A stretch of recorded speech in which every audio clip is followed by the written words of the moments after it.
Hey, what's going on here, folks? So if you were watching my channel previously, I posted up I got a 2023 Tacoma, yada yada yada, third gen Tacoma, where it's not new to the world now. They've been out since 2016. It's a very nice truck. I'm happy with it. But yeah, of course, the fourth gen's coming out, and that's the new latest and greatest. And I would have loved to have had that, but the timing was right on this one with getting rid of my old truck, so that's what I did. And this video, if you can look behind me here, I've got a couple of Caliraised catalytic converter shields. So first off, I just want to say, if you're a returning subscriber, thank you so much for watching another one of my videos.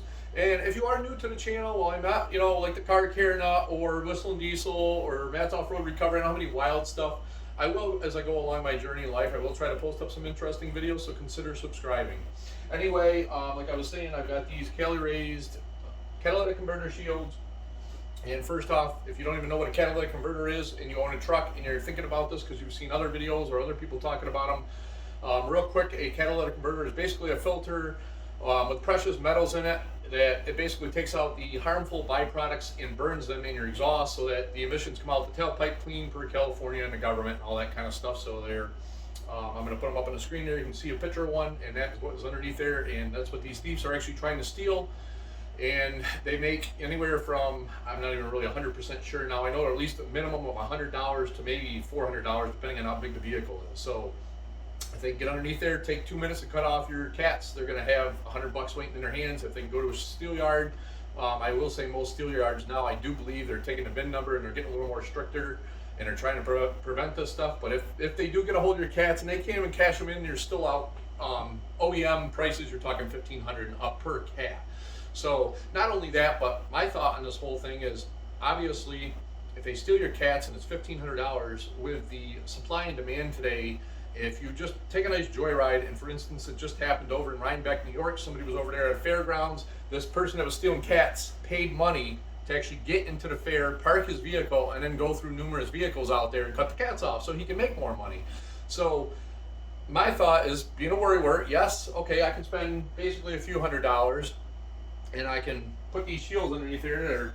These are actually made of steel. There's aluminum ones. There's all kinds of different designs. I picked these because they don't cover up the transmission.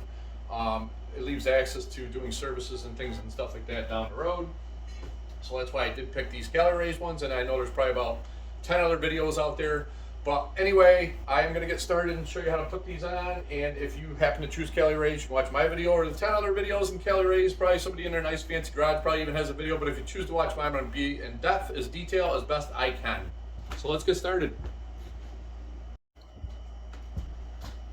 Okay, so yes, I'm still inside. I'm just going to show you what's in the box and the contents. And I'm still soaking up the AC because it's supposed to be like 100 degrees today here in Massachusetts. So I will do this, and then we'll crawl underneath the truck. And I've got it up on 4 car ramps, and we're going to try to do the best we can out there in the hot sun. What is in the package here is, obviously, there's actually 2 shields, and this is why I like it. They're separate. There's a lot of other shields out there that cover the transmission. So all you guys are going to do off-roading, which I used to do and I kind of miss. I'm not going to have it. This truck's going to mainly stay on the road other than a dirt road. There's a left one and a right one, and your transmission is open if you need to do future services.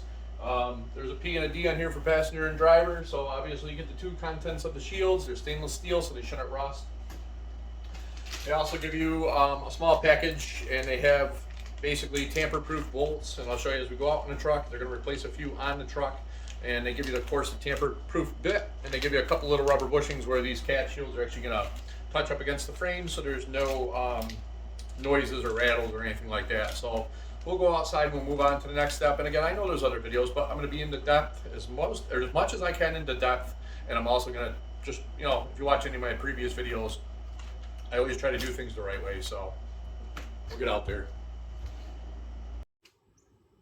Okay, folks, so moving along here, obviously you got to get the vehicle up in the air, so I chose to use 4 car ramps, and I'm going to give you a little pointer here. So if you're going to get it up in the air and you're going to use jack and jack stands, keep in mind that underneath the frame, you're going to have to take care where you place the jack stands, because you may be in the way of where you're actually going to install the shields and to take the crossmember brace off and things like that. So moving on here, I will show you what I use for tools and the first little step that I think you should kind of do first, and we'll go from there. So what I have here, 3/8 drive ratchet and a 14mm socket, and it's deep. You can do deep or shallow, whatever you choose. And then some kind of a 14mm wrench. I got a ratcheting one. It's going to make the process a little bit faster. And then I got a deep 12mm socket. You can also use a shallow socket if you need to. I just figured I'd use the deep and give me a little more space between that and what I'm going to use and go to. And then I'm actually going to use this in a minute, and I'll show you what we're going to use this for. You can either use a little flat bladed tool or a flathead screwdriver. And they actually give you this tamper-proof bit, and you got to put it inside of I'm using a 3/8 drive 1/4 inch socket, and that's going to tighten your tamper-proof bolts. So we have here, right here. So first thing you probably want to do, it just makes sense to do it first. They give you a couple little rubber bumpers. So here's the shield, and what you're going to want to do, and that's actually what the flat bladed tool is for. You're going to actually want to put this facing up, so it's actually going to act as a cushion so it doesn't hit the frame and rattle. So you're going to want to go ahead and take your little flat bladed tool and just push that so that it fits inside there, which is actually a little bit of a pain. So I'll go ahead and get the other one on, and we'll get underneath the truck and get it started. It's going to be a little finicky. All right, folks, so here I am cramped underneath the truck, so I'm probably going to talk a little funny. I just want to show you first. So here's the passenger side cat, obviously what is going to be protected. And here's the driver's side cat. So we're going to do one side at a time, and we're going to start with the driver's side cat. And these are two 12mm bolts on each side on this cross member brace. So we're going to go ahead and we're going to remove that, and we'll continue on here.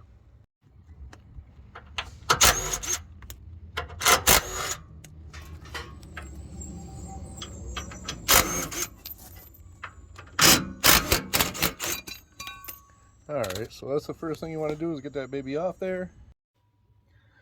Okay, so moving on here, we've got obviously the cross member brace off of there, so you can kind of just put it up here and do a little test fit.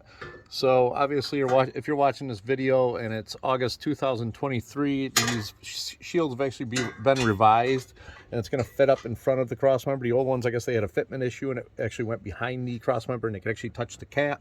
So there's a little rubber bumper we're talking about right there. It's going to touch up on the frame, and here's obviously where that cross member is going to bolt right up on there. So it's going to secure here, and we're going to move on and get these bolts loosened. And I will tell you a few crucial things you're going to want to do when you remove these cross member bolts so your transmission doesn't fall out of your truck. Okay, so again, moving on, we are on the passenger side, the 14mm bolt on the back side. Actually, I should say the nut on the back side. You're going to want to loosen it, but don't take it all the way off. I'm going to actually try to, I'm going to do this by hand. So we'll just go ahead and we'll get this loosened. And obviously get the other one loosened. It's kind of hard to hold this. Well, it's actually a cell phone. I want to say the camera. And loosen that up. This is definitely not a fun position to be in. It's definitely not fun to do, but it's going to prevent a very big inconvenience if anybody was to actually get to this truck. So the other side's spinning, so I'm going to have to actually take the camera off here and grab two hands and do that. So get these nuts spun all the way, not off of here, but to the end here, and we'll move on to the next step. Make sure you don't take them all the way off. All right, so I got them nuts all the way spun to the end where there's just a little bit of thread sticking out here still.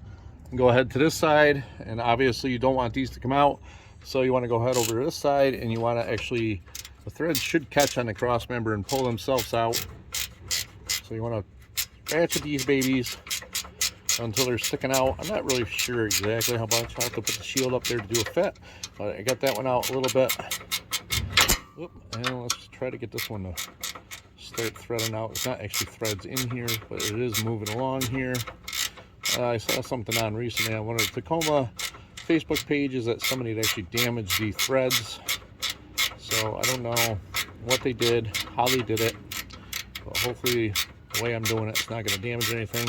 I would say actually using it and spinning it would actually let the threads catch and pull their way out of there instead of just taking a hammer and bashing it. Maybe they did something like that. I don't know. So we got that, and we'll go ahead and get the shield set up there and see how it fits here. Okay, so here's the shield. We're going to go ahead and you're actually going to take, and it's got a couple of slots. So you're going to push the shield up there. And as you can see, it's going to fit up here and kind of like do a test fit. Once it's up there, be careful, don't fall. You can actually kind of push it up there and fit it. And we're going to leave these loose, and we're going to install the cross member next, and we're going to leave everything loose, and we'll tighten it all up together at the end. Okay, folks, so moving on here. I already got everything all tightened here, but you're going to want to go ahead and get your 12mm bolts that are factory back into the cross member on the cross member side. And then over here, you're going to obviously have, and this is the same on each side, so it's not going to matter. I am showing you the driver's side. You're going to want to get your tamper-proof bolts, and there's a couple of washers it comes with. Put them back up on the frame. And the torque specs for these are 14 foot-pounds and 14 foot-pounds here on the cross member. And then the torque specs here on the actual factory cross member bolts are 30 foot-pounds, so you can go ahead and tighten them. In the sequence, I'm not really sure it's going to matter. You can tighten these first if you want, and then go ahead and tighten these. Either or, I don't think it's going to make a difference. There's, obviously there's no instructions or anything like that, so it's kind of a do it your own way. And so that is the driver's side, and that's the passenger side. And yeah, I feel a little more secure now. That could be a very costly mistake. Even if you do have a insurance deductible, you're still gonna have to pay that, and the truck's gonna have to be towed because you're not gonna be able to drive it that way. You could cause damage to the engine. And this is probably the only mod I'm gonna do underneath this truck. But thanks for watching. Consider subscribing.